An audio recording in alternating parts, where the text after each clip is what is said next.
You are now listening to Talk Your Jits podcast.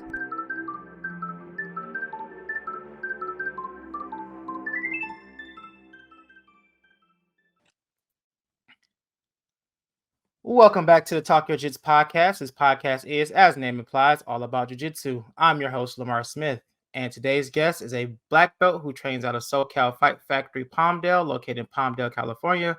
Ladies and gentlemen, Rasheed Ford. What's up? So, man, I see you and Paul T be doing these little the podcasts. You guys are my first two. I thank you. You know, this is what I'm trying to do. You know, I'm trying to put my story out there. You know, so you guys have kind of been the first guys. You know, and jiu-jitsu's catered to the ultra successful, ultra popular. But I believe that the content you guys are creating will be worth. It would be worth having. It's worth its weight in gold sooner or later, man. You guys doing some work, man. Trying to, man. This is jiu-jitsu. I love it. Since day one, and just trying to spread that message, dog. That's all. Yeah. All right, man. Without further ado, let's get the ball rolling. If you want to formally introduce yourself again, by all means, and let's hear about your jiu-jitsu journey. Okay, my name is Rasheed Ford. I'm the founder of Favela Incorporated nonprofit, which is a nonprofit kind of geared to help use in urban areas, spread jiu-jitsu in urban areas. My teacher, Fritz Rodriguez, is he's like the co-founder, have some other people, and they've helped me get all the way from white to black belt. So that's what I do. I'm just, I call myself urban jiu-jitsu, and it's not black, or it's not a racial thing. It's just saying that, I've been in this sport for 14 years. I've been everywhere and competed almost everywhere. And I see that there's a couple disparities amongst it's not a color, it's more like a social economic thing. It's more like a money thing, So Favela's here to help that. We got students all everywhere, but they are participants, or whatever you want to call them, and they work white belts, blue belts, and we're just trying to get them to be able to take advantage of some of the good things the jiu-jitsu community has to offer. So my story is pretty simple in jiu-jitsu. I was young, living in Duarte, California. Crazy gangs there, crazy stuff. You can Google it. So, I was involved in that growing up in the crazy stuff. So one day, I guess, got my stuff together. I got a little bit older, and I seen the jiu-jitsu on the wall, but I'd already be seeing jiu-jitsu from the UFC. I'm like, what is that? What is that? So I went, and there was a school right there in Palmdale, California. It said jiu-jitsu. And I walked in, the lady Jeanette, because my first teacher was a female teacher. Who got me from white to blue belt was Jeanette Porter Carrera under John Jack Machado, one of the first women black belts in the country. She's the one. Yeah, she's one of the ones that my first teacher, my first master, first sensei, that got me from white to blue. And white to blue in California, we're competing heavily. It's the real deal. It was very, very tough, and sometimes as a young jiu-jitsu practitioner, you have to learn about honor and respect. And as a white belt, I just didn't have these things. I got on the mat and I was good at something. After getting my butt kicked for about 4 months, I was kind of good. So it kind of went to my ego a little bit first. And Jeanette was like, she's pretty popular. She's pretty popular, beautiful lady. And so I went to blue belt. I went to blue belt with her. We start building the schools and doing everything, being a really good student. But I left her because she had a boyfriend, but they didn't really get along. But they had different schools. But her boyfriend, Dan Howard, rest in peace, he passed away not too long ago. He's a great master. Great. And he was up under John Jack Machado. So what that did is brought me right there with John Jock, the affiliation, fighting, team trophies. And that kind of gave me the pedigree I needed at the time.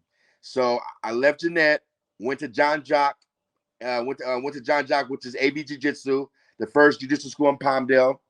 So then, see, my whole thing is, in Palmdale, they never kind of seen somebody like myself, because I was just one that kind of kept on excelling. So your first school, I know now any school is legit. If you train hard, it don't matter. If you have the will, any place can get you where you want to go. But at the time, I didn't know that. So I left. So I went to AB Jiu-Jitsu, and that's being the John Jock affiliation. That's beautiful. You get to meet all the top level guys. Um, so then John Jock, me and Dan Howard also fell out again. You know, he's my friend, but the ego that I had from white to blue belt was just monstrous. So now I go to Wow. Kazeki Muniz. And Kazeki Muniz, he's one of the guys, like, if you look at any other Gracie photos back in the days where they're dojo storming Pedro Sauer with the blood on his gi, Kazeki was really there. Like, he was the Kazeki Muniz he had the Roadrunner. Remember that cartoon, the Looney Tunes? Uh-huh. Yeah, they made like a Speedy Gonzalez. You know that?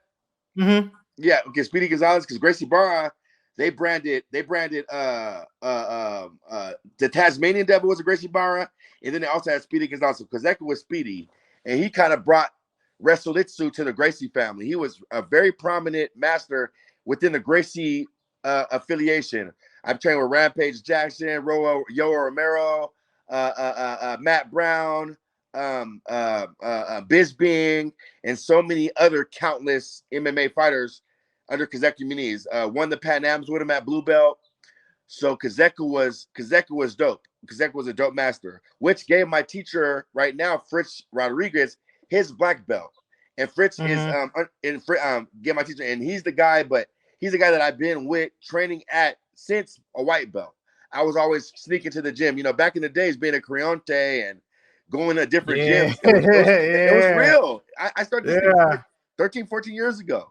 So it wasn't Mm-hmm. like, and you still really, it's not really that comfortable. So I was always training with Fritz Rodriguez because he was so consistent, and his gym were always open. Whereas Jeanette was a new school, Dan was a original school, Howard was original school, and Kazeka was a new school too. So Fritz, my master right now, he had the consistency to always, his door was always open, so I was always in the train. And ultimately, after the schools failed, I was able to bounce back.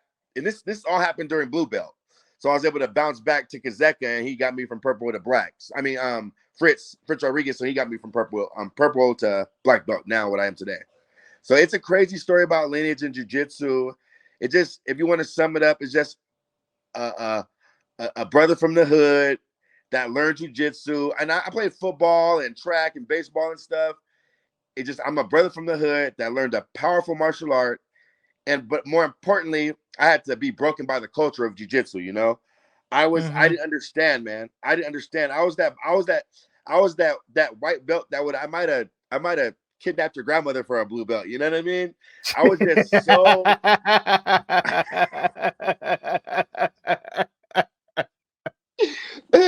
I'm telling you, man. I'm telling you, I didn't know they sold on Amazon at the time, but when I found out, when I used to train as a white belt, and here, you know, I see the young blue belts coming to school. I'm like, I mean, at that time, blue belt was such a high rank. I mean, where I was at, I want to be a blue belt. So I wanted it so bad. I competed, the cauliflower ears, I did it all, and still wasn't able to get my blue belt. You know what I mean? I did all that. My teacher still wouldn't get my blue belt. And we actually fell out over that. You know, me and Dan Howard, a great master out of Antelope Valley, one of the originators, one of the pioneers, you know. And so we fell out, and then I finally did achieve my blue belt, and I did get it. Jeanette had gave it to me after so much politics we had, but I had to suffer for it. And but I'm the guy that got broke by the culture, you know? Like, a lot of people talk about the culture of jiu-jitsu and what it means, and as a younger belt, you start to, you know, you want belts and you want status. I'm the guy that everything that the master black belts were saying, I know now to be true. You know, I know now to be true. So I'm like, they used to call me, what's the, you know, Kung Fu Panda, that tiger? Yeah. I used to be that tiger in Kung Fu Panda. Like, we can't, man, you know. But now I've truly embraced the lifestyle, you know, the jiu-jitsu lifestyle, the culture, and I'm like a authority opposed to somebody that's going against authority in the sport now, you know? Yeah. That's my story, man. I mean, and my private story gets a little bit crazy. I'll go into it a little bit. I got 7 kids. Talia, Tashad, Niani, Justice, North, Ryder, and baby Candace. My wife actually passed away in labor. So I tell people this sometimes. Sorry to hear that. Yeah. It's a real rocky story. I never tell this story. I only tell it on podcasts, right? So she Okay. passed away in labor. Not too long ago. And after that, my jiu-jitsu, that's when I really, really locked in on the culture of jiu-jitsu and really, really start taking it to the next level. Because I was living in Ohio, working in a liquor store, I was an armed security guard, working in a liquor store every day, 7 days a week. And when my wife died, I just completely immersed myself in the culture, and that's how I'm here today, buddy. Man, that's wild. Yeah, It's wild. man, my It's super condolences wild. for real. And that's the short form. That's not the long story, Mm-hmm. Yeah.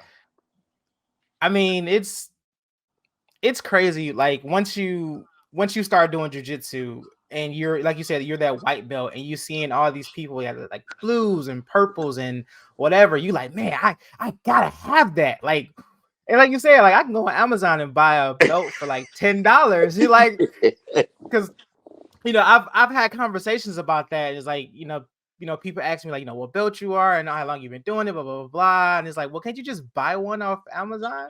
I was like, granted, I can, but it's not the piece of material that we're worried about. It's what that piece of material is like signifies. Oh yeah, definitely. And there's people that buy them. You see them online all the time that buy them. You know what I mean? So, but it's just it's a I don't know the word for it, but I know there's a word for breaking, breaking the person that comes to jiu-jitsu, because in the real world, I thought I was the toughest guy in the planet, but I got my butt whipped by a white blue belt that was like 15 for like 4.5, 5 months straight.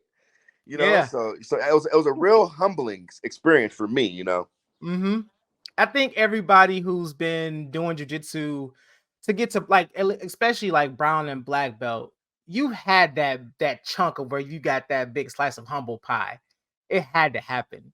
I got mine's early. Granted, I never had an ego, but like, yeah, I went in thinking I'm a big guy, I'm strong, and I'm getting worked by guys older than me, younger than me, and I'm like, how?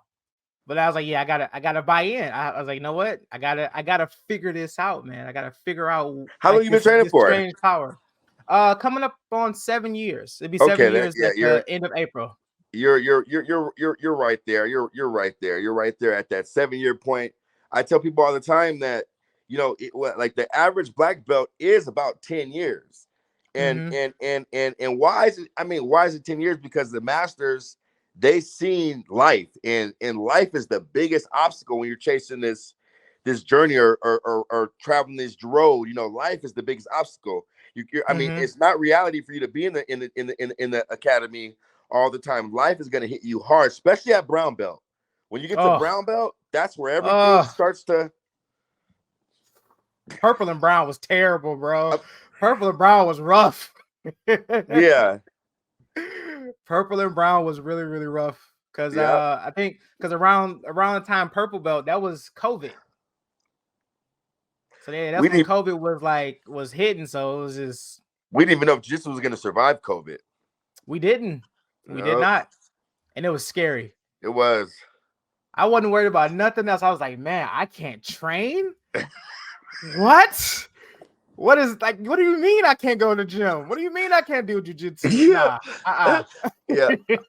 My gym, they had top secret training. They did it. They did the online thing, and they had top secret training, and so it was COVID was scary. Yeah.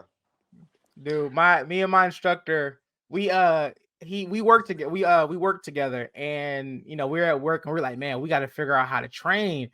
And that's when it's like around this time it was like, oh, you have to wear your mask and you can do a small population of like 4 to 5 people. So we sit here looking like, all right, we got to figure out how we can train. We got to figure out how we're gonna do this. So we end up buying like the training mask. We put like the filtration, like PED filtration inside the mask and roll with that. Dumbest idea in the world, but it's like we coming off of like 2-3 months. And then we like try to roll with these masks on. So we already can't breathe as is because we got, because we haven't been doing it. And now we got these masks on. But hey, whatever we had to do to get back on the mats, man, we was like gung-ho to do it. Yeah. Even like jiu-jitsu is the cure, man. And I've been through a lot, and it's not the cure for everything, but I mean, like I said, I've been doing it. I've been doing it for so long now, and there's guys, when you really trip out now at the black belt level, like there's guys that've been black belts for 30 years, and so you're still a baby. You know what I mean? You're more of a baby now Yeah. than you're more of a baby now than you were a white belt. I feel that, Oh, that's the truth. That is the Yeah, truth. If you don't train jujitsu, people do not understand. Like, black belt is just the beginning. yeah, it really is. There's nothing quote unquote masterful about it. It's like, all right, you understand enough, now go learn it. Like, Yep. I was working at the Worlds. I was working at the Worlds, not the Worlds, but the LA Open IGBGF competition, right? So Mhm. now the whole thing was like, I really feel like even when I go to the local tournaments, the NABJJ out here in California, and some of the whatever, they're all big tournaments. But I was going now to think about what type of you have to kind of prove your black belt now, because I'm working with black belts that they work with me and go hop into like a phone booth, put their gis on, and they're competing with the best, and then come back and work. I'm like, wow, you guys is psycho. So they're looking at me like, what can you do? You know what I mean? And so it's a testing ground. It's still a proving ground, and I haven't competed as a black belt yet, but I compete at every belt level, so it's coming. It's coming, but it's just that black Yeah. belt.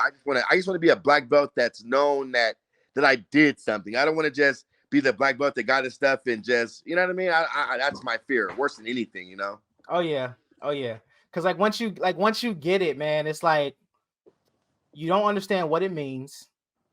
You're having this conflict of like, man, do I deserve this? Have this black belt around my Oh, waist? oh yeah, It comes with so many like unanswered responsibilities. it does. And It does. just like you said, like I competed at purple belt, I competed at brown belt, and I'm still debating about it because I'm supposed to be competing in April. But it's just just family stuff, and I haven't really been able to like Yeah. prepare for it like I want to. So I was like, dude, I don't want to go out there as as this my first black belt tournament, and I'm so underprepared. Like, I can't do that to myself, man. Yeah, I think there's always, when you get, I'm 42 years old, so when you get to this state, I think us as practitioners, and yeah, I think it's always there's always a looming tournament opportunity. You know what I mean? Every time, well, I got to, and then I might not, and you know how it goes. Like, I'm gonna do it, but then I don't, and then wait, and life kicks your butt, and that's the thing about the really disciplined guys that I see. Mm-hmm. I mean, I guess that's the difference maker, but I don't. I'm to the mind state now that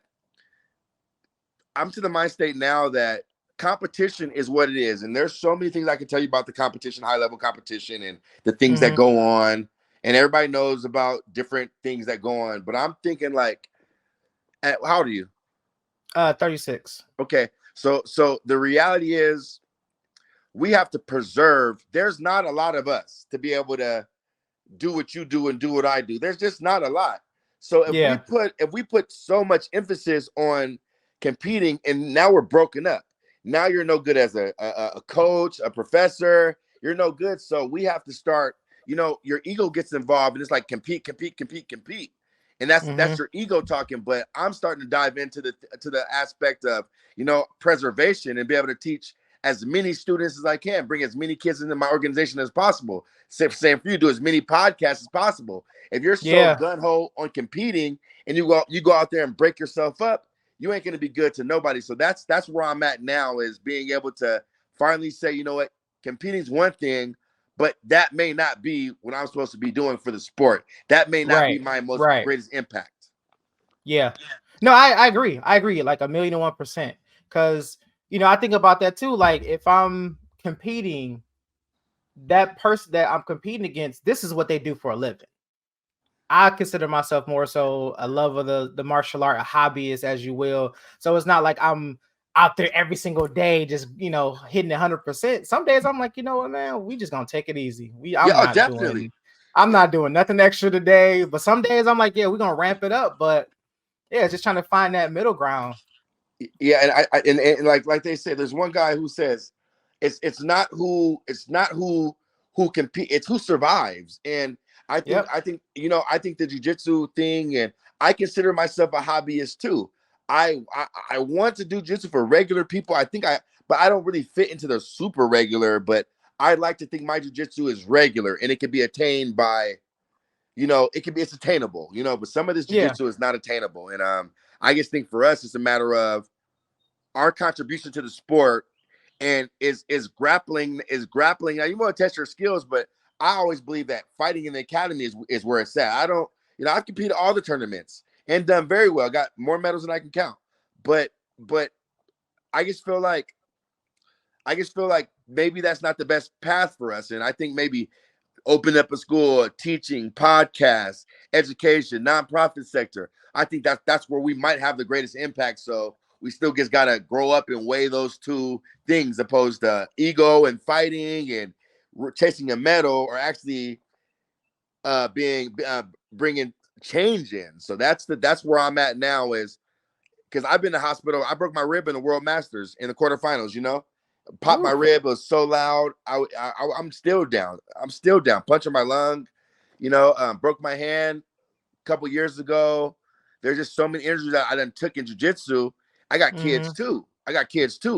And do I want to be there around there for them to train? So it's a big conversation of efficiency and sustainability, and what you really want to do, because jiu-jitsu is so dangerous. Don't think that it's not. You know what I mean? Like any given day on that mat, Monday through Thursday, Friday, you can face a serious injury. So I just tell people that don't take it for granted. So it's just a matter of, what are we gonna do? That's the question. And one of the big philosophies that stuck with me for a long time, I got it from my instructor, he got it from his instructor, and so on and so forth, is do jiu-jitsu now that you can do when you're 70 years old. I mean, that right there is some of the greatest knowledge, and I'm the jiu-jitsu hardhead, so I got to have the busted ribs and the broken hands and the broken arms. I mean, over the years of just doing dumb stuff, not tapping. But now at black belt, I went to like I said, I was working a tournament the other day, refereeing, and I seen this one guy. His name was Jose Augusto da Silva. Dude put hands on everybody, but he was the most efficient thing that I ever witnessed in all these years. And I've seen them all, man. I've seen them all. I'm telling you. I've seen them all from the highest level. And this guy, Jose Augusto da Silva, he was so efficient. And that day, I was like baptized in efficiency. So now I'm just trying to do everything super efficient. And I wish I would have knew that back then. And I wish I would have listened to people. Hey, Rasheed, don't do this. Just tap, and don't do this. But I didn't. But that's it, man. That's exactly what you said, man. You want to do efficient, sustainable jiu-jitsu. And I see these guys are good at it. And it's very safe. They call it dirty old man jiu-jitsu. I think I've graduated from that, Yeah. Old man jiu-jitsu, man. I love it. Hey, that's what it is for me now. I mean, I can get in there with the youngsters and stuff like that. I can get in there with them. But but it's just, I mean, and everybody I train with is way younger than me. But I just, for my game right now, is just facing the fact I haven't got tapped. I get tapped at the gym by girls, and I let them get a tap on a black belt now. I'm loosening up, man. I'm not, you can't know. I'm starting to, give up, man. The ego, like I can be tapped in class, it doesn't matter. Training, and I'm trying to adopt that mind state. Yeah, like I said, I'm so happy. That's something that like my instructor distilled in me like from day one. And I tell all my students that come in, from new people to like, people we train with for a long time. I'm like, look, I do this for a hobby. I can't pay none of your medical bills. I can barely afford my own. We do this for the love of the sport. If you want to do a flying armbar, take that somewhere else. Because I don't do it, I'm not gonna teach it. Yeah. As a matter of fact, that was one of my favorite moves of the flying armbar. I've won major tournaments with that move, but guess what happened to me? My AC joint is just tore up because sometimes when you do that flying armbar, you come down to your shoulder, and I did it for so long. Now I'm dealing with this AC joint thing. That move's retired. So it's just you're right, man. And my teachers kind of taught me that type of stuff, but yeah, my AC joint is I can't even sleep on my right side no more. You know how messy that is. God, dude. Yeah, man. Yeah, you're right. That stuff's trash. I mean, it's good, it's entertaining, and it's quick. And if you understand the technique, it can get you through some matches. But the reality of it is you got to have, like you say, you're like your professor that, hey, no, I don't teach that. I don't teach flying armbar either. You know what I mean? I don't teach it either. You know what I mean? It's just at that time, 2007 or 2000 and 2000. That's when I learned 2006, 2007. So at that time, it was just balls to the walls, I guess, trying to be something so bad after my background kind of hood, you know what I mean? And just coming into jiu-jitsu world and seeing an opportunity and a way to get better, I kind of risked it all, you know? Yeah. Trust me, I get it. I mean, it looks flashy. If you can pull it off, by all means. And I'm like, hey, good for you. But for me, I mean, I'm pushing like 230 something. I'm not about to try to jump No, and no, grab no, somebody's no, arm. no, I no. done seen so many people try to go for that flying arm bar or flying whatever and land wrong. Break a Oh, collarbone. Now one dude can't walk no more. I'm like, it's not that serious for a $10 piece of metal. yeah. I think that's true. And I think, and that's the bad part of jiu-jitsu, right? Everybody talks about that's the bad part of now. I see it now, but I'm 42. I've been in it for a long time. Most I learned this a long time ago.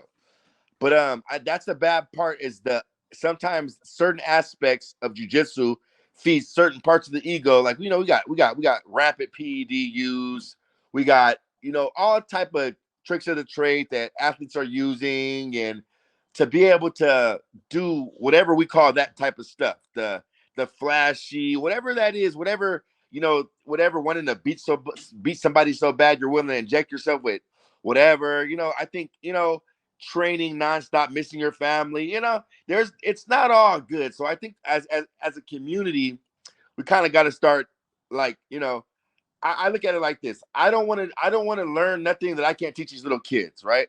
Right. I don't want to learn nothing or do something that I can't pass on to my kids, or that I wouldn't want to pass on to a little kid. So that's where we got to start thinking about some of the crazier elements of the sport. And and I also believe that jiu-jitsu is different sports. Like, you got the no-gi, that's a different sport.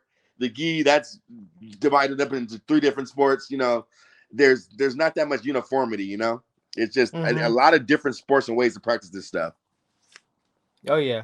And it's man, it's like you gotta look at the longevity, especially, it's just like it's like a normal job, regular 9 to 5. Like, if you've been in it for so long, just say, for example, you work in a factory. If I'm being here 30 years, I'm not gonna do stuff that's gonna hinder me from, continue to work. I'm not about to go and climb this over there. I'm not about to go and lift this up. No, you're gonna get one of these young guys to do it, or some of the sort. Same thing with me. Like, I get people to come in and ask about, jiu-jitsu, and they'll show a video or something. I'm like, dude, I don't know what that is, and I'm not gonna act like I do. I don't do that. So, I mean, it's like, if I can understand it, I can probably teach you, but don't expect me to teach you nothing Yeah, crazy that I wouldn't do. I mean, and you're way more mature than me. You sound way better than me, but that's where I'm at now.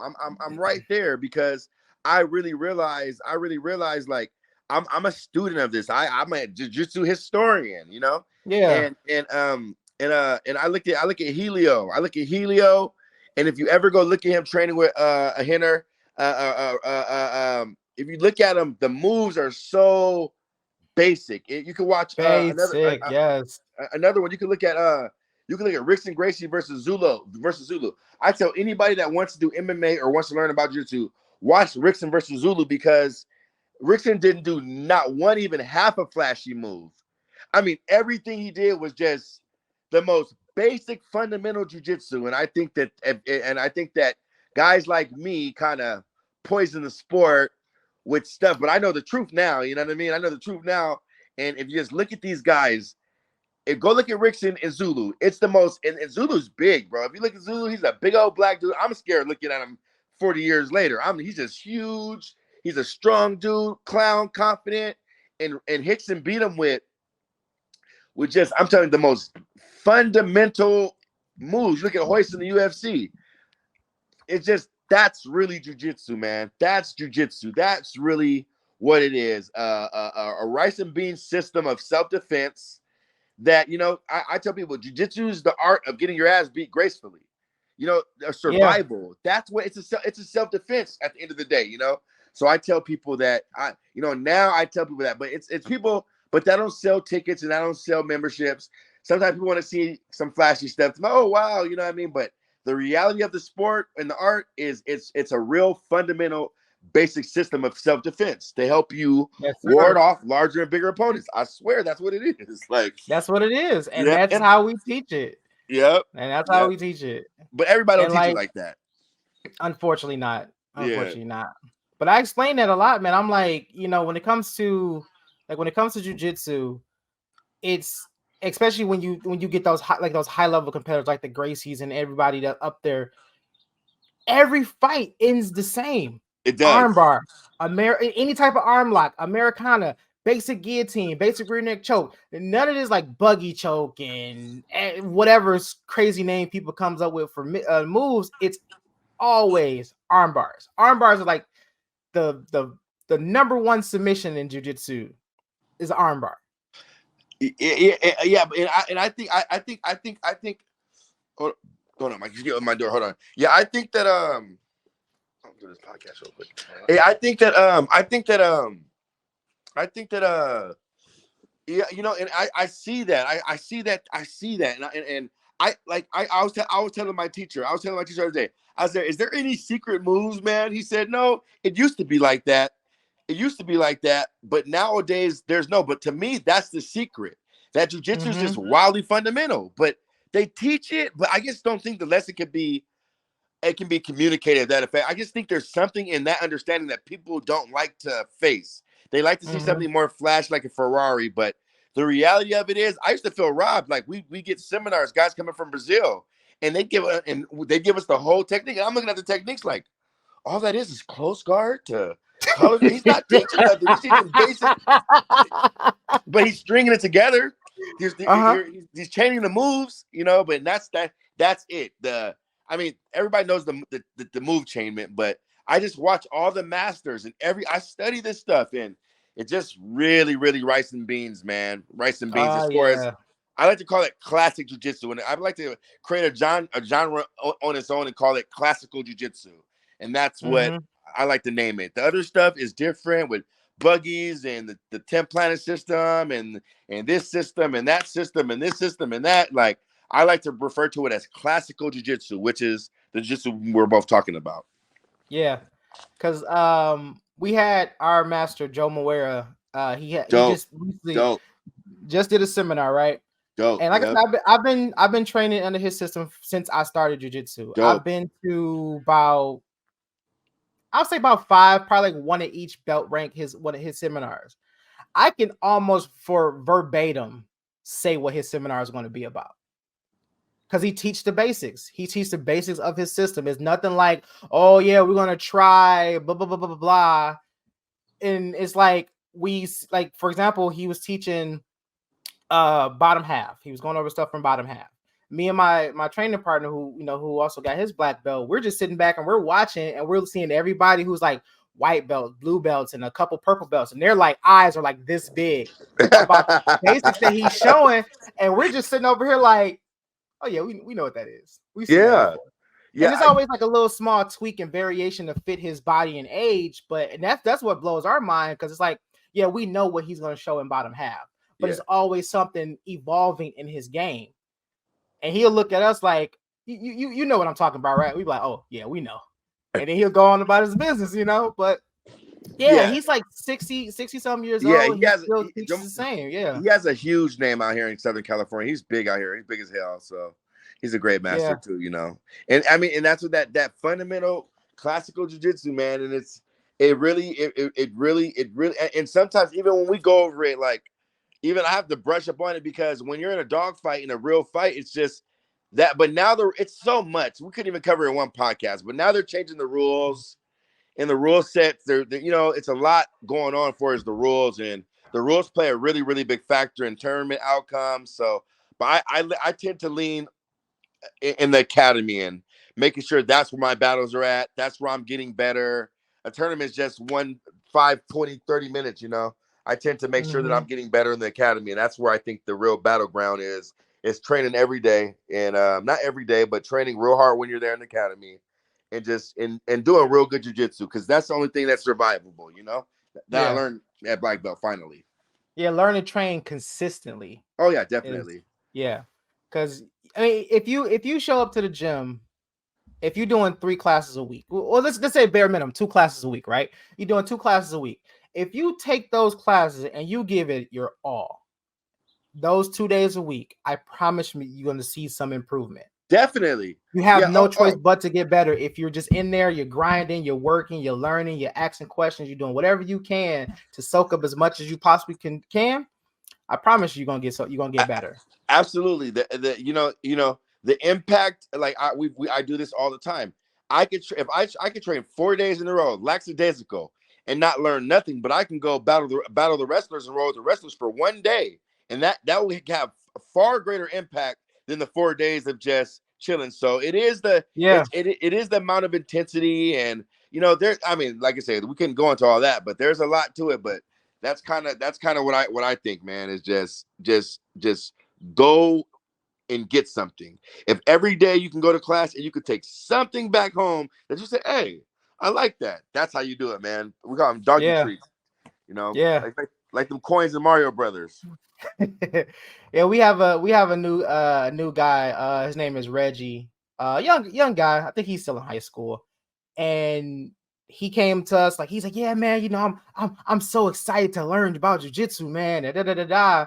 And we're like, okay, we've seen this before. We've seen this person that's so that's just so ecstatic about learning and Yeah, stuff yeah, like yeah, that. yeah. So we're like, we'll give him a couple weeks or whatever.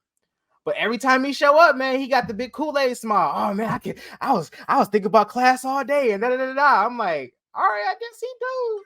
Like I'm, this. it's sad because we're betting against everybody through that door. You know what I mean? Unfortunately, yeah. Yeah, it's Unfortunately. yeah. I mean, like, what's the chances of somebody like you coming in the door or somebody like me coming in the door? It just, and that's what I learned. Another thing that I learned, like I tell my professor all the time. I say you're not allowed to get hurt because there's only one of you. Like at the big academies, they have many professors that can step up and make the training adequate. Out here in our type of programs, like Joe Morris is a trust me, you guys got black belts all over the place. But All over. but at your particular academy, the role you play and even outside of the mat with the podcast, like there's not too many you that can there's not too many people that can do what you do, so you just gotta chill out because like certain people can't be replaced in this sport. Certain people are really occupy unique spaces in this sport to be able to really push it forward in all communities, Yeah. not just with the rich, not just with the poor. Just push it forward, man. So everybody's really Mm-hmm. some people are truly special in this sport. Yeah, that's what Art. I base my podcast on, man.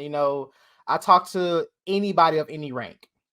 I just put it out there. I say, hey, anybody want to be on, just like how I got you? Hey, Yeah, anybody want to be on a jiu-jitsu podcast? Yeah, yeah, sure, come on. yeah. Or I get people that's like, yeah, man, I only been training for a year. I'm just a 2-stripe white belt. Are you sure you want, would I be a good fit?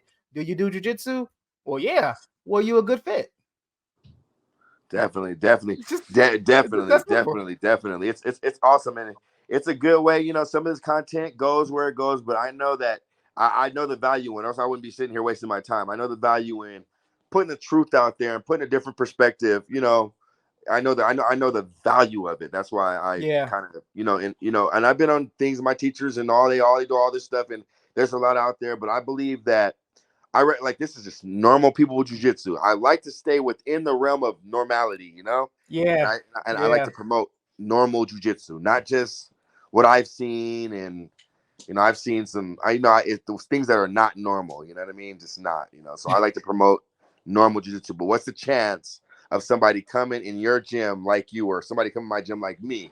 So we have to adopt that learning and be like, and this is it's really a sport of average people. And every now Yeah. and then you get what they call it, an outlier. Yeah. Now Uh, we are full of hobbyists, man. It's like we all work 9 to 5s. No one is coming in to try to be the next Gordon Ryan or Mikey Musumeci, none of that stuff. We just everyday average Joes, man. We parents, half the time we talking about life and kids and stuff and, and whatnot, or whatever random jiu-jitsu video we seen. But yeah, man, we just I guess it would say as normal as we can possibly be, because you can't be normal. You can't be normal. You can't be normal to be like, I'm about to go really get choked every now and then. But we're not like I mean, some of the stuff I've seen, like even Gordon and them, I mean, those guys are known PED users, and I'm not hating on it. I actually came to embrace it. I used to be mad because I'd be out there competing with guys that I know. I'm not a feather. You know what I mean? So so I just been out there competing with guys that I know.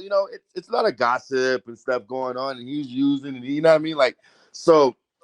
But I just look at it now, like, how like Lou Ferrigno and the old school weightlifters and all that, and they used to use the stuff. So now I look at jiu-jitsu the same way. People that pay for those type of fights, they want to see the craziest, most muscle-headed people on the planet. So give them the show that they want. That's what I want to see. I want to see guys that, I want to see some like I want to see like, so I respect those guys that are in that level of body mechanics and body metabolics, and do what makes you happy. I want to see the most gnarly fight I can see, so that's how I look at it now. I'm not hating no more on it. I used to hate on it, and but now I just look at it like it's another sport. It's a sport of jiu-jitsu where they're doing everything to be something. I don't know what to call it, but it's just another sport. So now I've completely settled my steroid and PED performance. I don't have no deal. My whole thing is be honest with the kids, and do what you want to do. I'm not tripping, man. That's it. Be honest with the kids though. Cause I'm like, granted, people who take, in it's like drug enhancements and stuff like that. Yeah, it's kind of like a ill, but at the same time, you still have to develop this skill. Oh, definitely. Like you can't just take a shot and just be like, yeah, I can just beat every black belt on the mat. Like, this still takes time and skill. It's just you just need that little help, but it is what it is. I ain't gotta fight nobody on no drugs, so I'm cool. We fight all the time. And there's lower levels of it, but at the end of the day, I wish somebody a good idea if somebody would like a normal person would take a cycle and just to see what it would do and film the whole thing. That'd be a good docuseries to see somebody gets put it all to see if you took this, would you get better? Take an athlete that will be willing to try a cycle or two or whatever to see what it actually would do. That's what I want to see that. I would pay to watch it. I know. Hey, if somebody's listening to that, hey, you know what I mean? Like, because you can go to the doctor and you can actually see if it would help you out. But like I said, I'm over it. It's just part of the game now, but yeah, it's over it. But I guess even regular man jiu-jitsu are taking TRT and little things to help them get a little bit. I'm not really against that either. So I think we can put that to rest kind of now. I'm not just sensitive over it. Like you said, as long as you're honest about it, you can't be walking around, just muscles on top of muscles. Like, yeah, I know I'm all natural. Like, no, we can see the track marks in your forehead. Like, get out of here.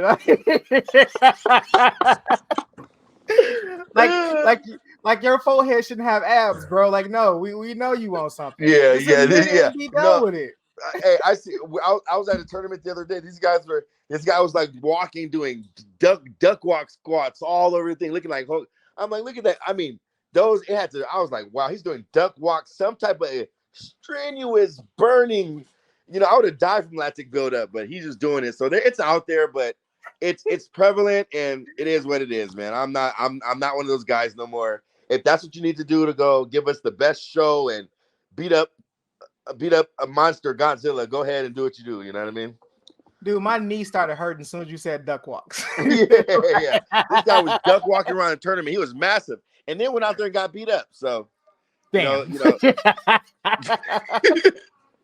Yeah, so it's all good, man. So, but that's pretty much the Black Ninja Favela. That's me, just trying to create a pathway that maybe other people can follow what I did, from being in adverse environments, adverse situations in life, to kind of travel that road to be able to take advantage of some of the things that the community has to offer. You know, that's my story right there. Yeah, man. Yeah. And it's great to see that. It's great to see, especially our people. You know, let's just be real about it. You know, our people who wants to give back to the community and give back to little kids. Because when we were growing up, we didn't have jujitsu. Well, when I started, it was like a few schools, but I didn't know what jujitsu was until I got introduced to jujitsu. Like I heard about it. I heard about the Gracies. I heard about the first UFCs and blah blah blah blah blah. But if back then, if I was to look up a martial arts school, karate, kickboxing, and then this is when like MMA really started to like catch traction. Yeah. That's all I saw. So when I got introduced to jiu-jitsu, I was like, all right, what the hell is this? It sounds weird to me. Like it doesn't sound like I know what karate is, I know what kickboxing, I know what Muay Thai, not Valley Tudo, but Krav Maga. Like I know what all those are. Vale yeah, that's yeah. The funny thing about the history of martial arts, and especially in Southern California and all over the country, is that the urban areas were the first places that the first black belts were created, because the Japanese teachers or the teachers would come to America, and that's where the cheapest real estate was. So a lot of America's first black belts were brothers, you know what I mean? And some white boys too, But the white boys have to come to the ghetto because that's where the cheap real estate was. So so there is a history of, like with the BKF, the Kung Fu guys, they're brothers or they're urban people. There is a legacy of urban martial arts that got kind of, I don't know, I guess they start downplaying it. I don't want to be conspiratorial or nothing like that outside of Blade, and I mean, it used to be, it used to be real. Jim Kelly, the urban martial arts scene was huge, and we, but I there's a lot of brothers pull up and beat the paint off you, you know what I mean? So the urban legacy, but I think jiu-jitsu is kind of the rebirth, but we haven't hit that yet. In our urban community, jiu-jitsu has not had its renaissance or hit its we're not even if you want to compete with football and the other sports, for urban communities, jiu-jitsu has not hit. What am I trying to say here? It hasn't hit that. It hasn't hit that benchmark yet. Yeah, it hasn't. So like I told my mom earlier, we're pioneers. You can say what you want to say, but we're pioneers in our community, and you know what I mean. And I think we have a opportunity, to steal some of them football players, steal some of them basketball players, or make them two sports, because I think jiu-jitsu makes you more fundamental than everything else. So, but the martial arts, the urban martial arts legacy is ready for a rebirth, man. And I kind of thank you for being, we on the same team, obviously. Oh yeah. And I appreciate you, man. I appreciate you too. I love. But I gotta go at 3 o'clock, man. So I gotta get up off this thing, man. Oh no, we about to wrap it up. Yeah, we about to wrap it up in one quick second. Okay. Just a couple more things. First, we always ask everybody to come on the show. Well, you've mentioned a lot of people before, but if there is people you haven't got a chance to roll with just yet, your top 3 people you would love to get a chance to roll with. It'd have to be. I mean, I got bros that I competed against. First it'd be what's my guy name over there? Lovato. I'd love to roll with Lovato. I'd love to roll with Mike Carbolito again. Those two, Lovato, Carbolito, and maybe Megaton. Maybe Megaton, just to see how I can. How long you survive? No. I mean, I'll give Megaton a fight. He's fighting guys way older than me. I'm ready. You know what I mean? So, but there's a lot of fight to win. I do some of those promotions, but yeah, I'm ready for anybody right now. I don't care who it is. So if anybody wants to fight, let's do it. Like, but Mike Carbolito, Megaton, and Lovato. What's it? Ralph Lovato, Lovato Jr. He knows what I'm talking about. Yep. Well, all right, man. Unless you got anything else you want to add, man, or any other questions, fire away. If not, let the people know what you're doing, man. The floor is all yours. Hey, thank you, man, for giving me this opportunity to tell my story. I'm just grinding, practicing, taking advantage, refereeing almost all the all the tournament bodies. You know, I mean, work for them currently. Just trying to, be a good steward. Jiu-jitsu is a squeaky clean sport, so you can't really be into too much BS, and just stay squeaky clean. And I got the Favela Incorporated nonprofit, and what that does is just helps me help people that are willing to use jiu-jitsu to get like upwardly mobile, to kind of propel their life in upward direction. And that's what I'm doing. If you want to ever reach out to me, Facebook, the Black Ninja, Rasheed Ford, you'll find me. I'm very accessible. Gotcha. We definitely gonna get links to everything from you, man, so that people can find you and really help that grow, man. I know I don't have a big platform just yet, but anything helps, right? Hey man, there's people with smaller ones than this. I was just text messaging on an iPhone not too long ago, so it's better than that. Gotcha. Well, all right, man. I would like to thank Rasheed one more time for coming on the show and blessing us with his jiu-jitsu knowledge. I hope you guys enjoyed. Please go and follow our Facebook, Instagram, and YouTube page to stay up to date on all future episodes. This has been Talk Your Jits Podcast. Keep rolling, keep grinding, and remember, long live jiu-jitsu. Have a great day. He left so fast, but